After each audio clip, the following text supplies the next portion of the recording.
Hey guys, welcome back to Control Z Crypto. So there have been a number of incidents lately with some of these smart contracts that we've been looking at, basically changing their website and changing the way it interacts with the contract. So one example of that was Multimatic, where they forced people to snooze for, um, I think it was a week, in fact, preventing people getting their money out and making a lot of people lose money. And there have been other instances where devs have basically changed the functionality on the website, without communicating that obviously, and creating a surprise there, and essentially, scamming people out of money that way, because you can't change the contract on the blockchain, but you can change the way the website interacts with the blockchain. And there's no way to really monitor that or to stop that from happening. So when you talk about crypto and DeFi being trustless and secure, that is really one big loophole in the chain. And the more time I spend in this space, the more I think that I need to personally improve the way that I interact with these chains to reduce my own risk. And I think I wanted to just share with you basically what I've found and how I interact with these chains more and more going forward, so that we don't get caught up in these kind of shifty last minute scams that these devs can pull, and we can do things securely on the blockchain without worrying about the devs making changes to the site. So I'll show you basically the process that I use and maybe a few little tips and tricks. And we'll just use multi-chain staker as an example here. So what I'm talking about is clicking these buttons on the website. You don't necessarily know what these buttons do. You might click this withdraw button and it's fine 9 times out of 10, or whatever it is. And then on the last date, they may change that withdrawal function to, I don't know, transfer the funds to themselves, or whatever they want to do that's possible within the blockchain. So for Multimatic, they forced people to snooze their withdrawal through changing the functionality of that button, but they can really make this do whatever they want within the constraints of what the contract can actually do. So to avoid that, we want to interact directly with the chain rather than the website as much as possible. And it's actually possible to do all of your interactions with the chain itself and not the website. You don't get this fancy view. You don't get the kind of at a glance. So what I would do is when you first come to a site like this and you try to work out if it's good, if it's worthwhile, you can look at the type of plans that they offer. You can look at the audit via the link. And probably from that point on, when you've made the decision to invest, you just want to look at the contract itself. So let's click on that contract. Now for AVAX, it takes us to Snowtrace. For Polygon, it takes us to Polygon Scan. And for Binance, it takes us to BSC Scan, for example. But all of these are pretty much clones of each other. They all look the same. They all operate the same. And what I would suggest is, if you're not already, just join up and give yourself a login on these sites. So I've just signed up for Snowtrace, as you can see. And what that lets you do is to create different views and to remember some of these contracts, because you're not going to remember the contract ID. And remember, if you go back to the website, they can always change this link to another contract. They can pull any kind of shenanigans. So it's best to just record this in Snowtrace or Polygon Scan or whatever you're looking at. So first thing you can do is just update this. So I'm going to update this tag to say multi-chain staker. Okay. Now, whenever I'm looking at this contract, I know that it's multi-chain staker, that the tag will appear there in the contract. And the feature that I found to be really powerful here is just the favorite, add to watch list button. And that will add that address to your watch list. You probably don't want to set any notifications because these things have a lot of transactions on them. The description is optional, but I think it just uses your tag if you don't have a description, so you don't really need to do that. But if you haven't tagged it, you can put a description in here. And here you go. So you can see what it does is it creates this really useful view where in your watch list under your profile, you can see all of the different contracts that you're following. You can see what they're called, and this is actually better than having like 26 tabs open if you're following a lot of these.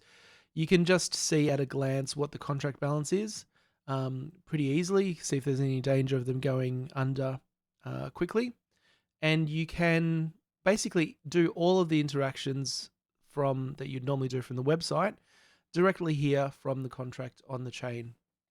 So I'm going to have a look actually at AVAX Maker because that's one that I have invested in, just to show you how you might do that. So you just basically click on this contract ID and it will take you to the contract, and you can see all of the transactions and everything here. But if you just want to interact with the contract, the best way to do it is to go to the contract tab down here. It'll show you the source code, and it will show you the options to read contract and write contract. And we'll just have a look at what these do. So starting with read contract. So this is usually, there's a lot of information here, and if you go down, there's quite a lot of options. Basically, if you want to, this is the way to get information out of the contract in the same way really as the website does. So I believe the way that these websites are built is they just link into the contract and they do these reads. They populate the figures on the front page. They get the balance, for example, all of that kind of thing. Now, so what might we want to do first up when we want to decide to interact with the contract? And I might just close this because we're actually looking at AVAX Maker at the moment. So the first thing we might want to do is make a deposit.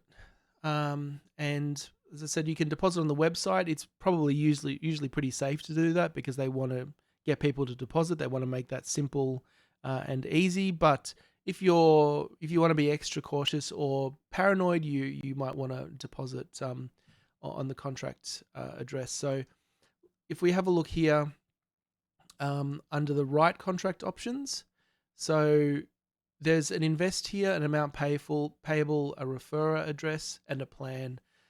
So when you deposit, you need to know what kind of plan you want to deposit on. And there are 6 plans on the website. Normally it's pretty easy. They're numbered in order, but you need to check that first if you plan to make the deposit via the contract directly. And usually the first one, it's a kind of a programming array. So you'll get, the first one is 0. It's where the counting starts. So that'll be 0, 1, 2, 3, 4, 5. But you can check that, and I would suggest you always make sure that that's the case before getting into the plan. And the easy way to do that, if you go down to read contract, you can get the plan info. So if I want to know, there's no fees associated with any of these read contract functions, by the way. So you can kind of do them at will without paying for it. So I want to know what's in plan 0, and it will tell me plan 0, time 14 days, and percent 80, and that's the 8% there. So that's right. That is the 8% package, and you can see it's 8.1 because it does increase on a daily basis, but that's the 8% package for 14 days. So that's plan 1. Plan 0. Next one is plan 1, and you can see that's the 21 at 7.5%. Again, that's easy to see. So if you go through these, let's have a look at plan 3, which we expect to be the silver, which is 8.1 at 14 days. So that's the case, 14 days at 8%. But you'll notice that the confusing thing here is, well, that's the same as plan 0. Obviously, they have the same features.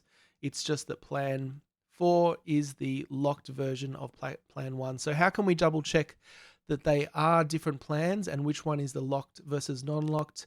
If you wanted to do that, you can go to the contract code itself and try to find that information there. I'm not sure if there's a better way of doing this, but you can see if you scroll down looking for the words plan, you'll be able to see there is somewhere there is a creation of an array. So here we've got the 6 plans in a array, and you can see the 1480, 2175, 2870, and then repeating for plans 4 to 6.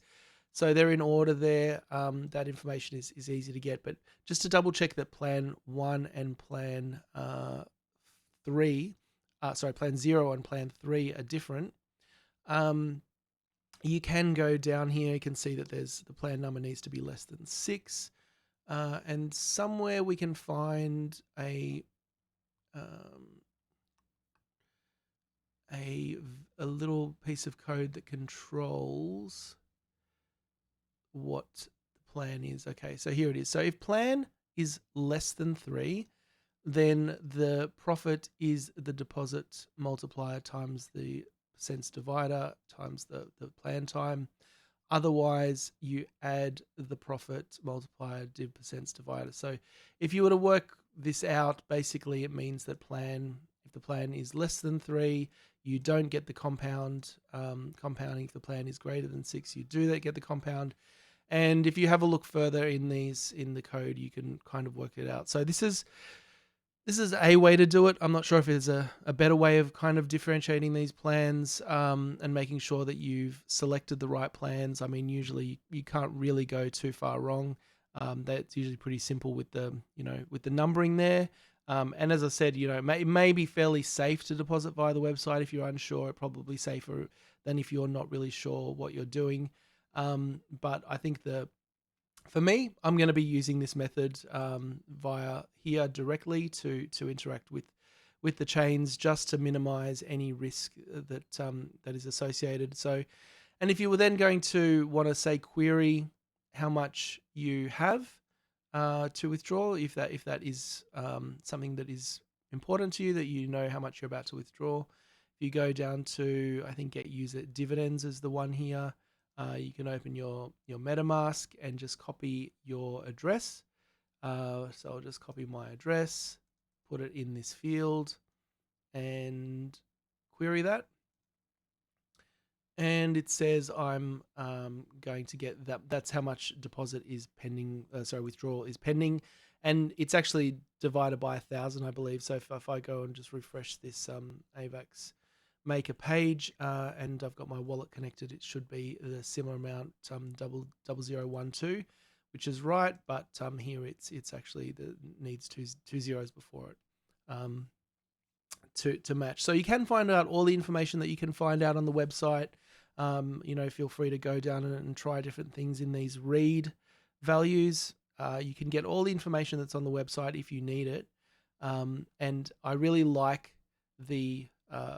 if you go down to your watch list, I really like this view of having everything in the one place. You can track all of the contracts that you are invested in, and you can see how that contract balance changes. And then every day when you want to make a withdrawal, you can just go into the contract itself and make a withdrawal. So the way you do that is in contract, write contract, and basically just use the withdrawal function. So connect to Web3 is just the same as connecting your wallet. So I'll connect my MetaMask, and in just a second, MetaMask wants to approve this, I think. Okay. So I'll just connect my MetaMask, click OK here. And now I'm connected in, just the same as I'd be connected into the website. And I basically just hit that withdraw button, and that will write the contract the same way as it does on the website. And here it is. I could just basically do the withdrawal exactly the same as I'd be doing on the website, except I'm not risking anything dodgy if the devs decide to change what that withdrawal function does. So I'd recommend it as a minimum for anyone wanting to play it safe here and avoid any dodgy changes that the devs might introduce later on to that page, is to at least, once you've invested, is to use the contract here to actually withdraw. And the easiest way to do that is to set up this watch list once you've signed up for Snowtrace or Polygon or whatever chain you're on. It's pretty much the same view, and that way you can monitor everything and only interact with the contract. You don't need to go back to the website. you might want to go back and check, at a glance what your holdings are. But I think that's really the best way to do it, and that really closes the loop, and makes sure that you're not exposed to any additional risk based on the fact that the devs can really change anything on the website at any time. Remember, when you're checking the website, this audit may not be an actual audit link. I mean, we can click on this one. This takes us to the Hayes Crypto website directly, but some of them don't. Some of them take you to a PDF hosted on their own website, which could be not a legitimate audit.